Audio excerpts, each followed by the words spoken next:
আপোনাৰ বাৰু ভোটাৰ আইডিখনৰ অৱস্থা ঠিক এনেকুৱা হৈ গৈছে নেকি? এতিয়া আৰু চিন্তা নাই, আপোনাৰ মোবাইলতে মাত্ৰ কেইটামান ষ্টেপ ফলো কৰি আপুনি এখন নতুন ভোটাৰ আইডি ডাউনলোড কৰি ল'ব পাৰিব। নমস্কাৰ, আপোনাক পুনৰবাৰ স্বাগতম জনাইছোঁ আমাৰ অন্য এটা ভিডিঅ'লৈ।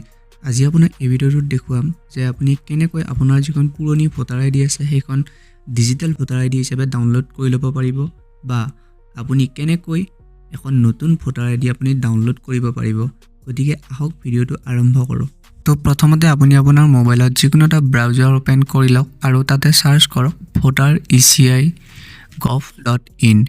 এই বুলি চাৰ্চ কৰি দিয়াৰ পাছত তলত এটা ৱেবছাইট দেখা পাব, এই ৱেবছাইটটোত ক্লিক কৰক। তাৰ পাছত আপুনি আপোনাৰ ভোটাৰ পৰ্টেলত লগ ইন হৈ যাব। ইয়াৰ আপুনি আপোনাৰ আইডিটো দি চাইন ইন কৰি ল'ব। মই আগৰ ভিডিঅ'ত দেখুৱাইছোঁৱে যে আপুনি কেনেকৈ চাইন ইন কৰি ল'ব। তাৰ পাছত ইয়াত যিটো অপশ্যন আছে এপিক ডাউনলোড, সেইটোত ক্লিক কৰি দিয়ক। ইয়াৰ পাছত ইয়াত আপুনি আপোনাৰ এপিক নম্বৰ বা আপোনাৰ যিটো ৰেফাৰেঞ্চ নম্বৰ, নতুনকৈ এপ্লাই কৰা ৰেফাৰেঞ্চ নম্বৰ, বা আপোনাৰ যদি আগৰ পৰা ভোটাৰ আইডি আছে ইয়াতে এপিক নম্বৰটো বহুৱাই দিব। মই মোৰ এপিক নাম্বাৰটো বহুৱাই দিছোঁ। তাৰ পাছত ইয়াত আপুনি আপোনাৰ ষ্টেটটো মানে আসামটো চিলেক্ট কৰি ল'ব। তাৰ পাছত তলত যিটো চাৰ্চ অপশ্যন আছে সেই চাৰ্চ অপশ্যনটোত ক্লিক কৰি দিব। তাৰ পাছত ইয়াত আপোনাৰ সম্পূৰ্ণ ডিটেইলছখিনি দেখুৱাই দিব। তলত যিটো চেণ্ড OTP আছে সেইটোত ক্লিক কৰি দিব।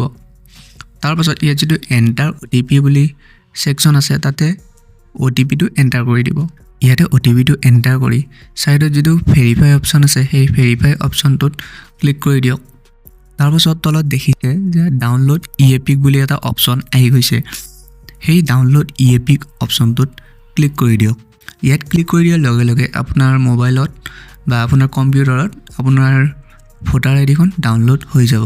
তাৰপিছত আপুনি যিকোনো এখন কম্পিউটাৰ দোকানত গৈ সেইখন PVC কাৰ্ডত প্ৰিণ্ট কৰি ল'ব পাৰিব। গতিকে যদি ভিডিঅ'টো ভাল লাগিছে ভিডিঅ'টো লাইক কৰক, আৰু আগলৈও এনেধৰণৰ ভিডিঅ'সমূহ চাই থাকিবলৈ চেনেলটো ছাবস্ক্ৰাইব কৰিবলৈ নাপাহৰিব।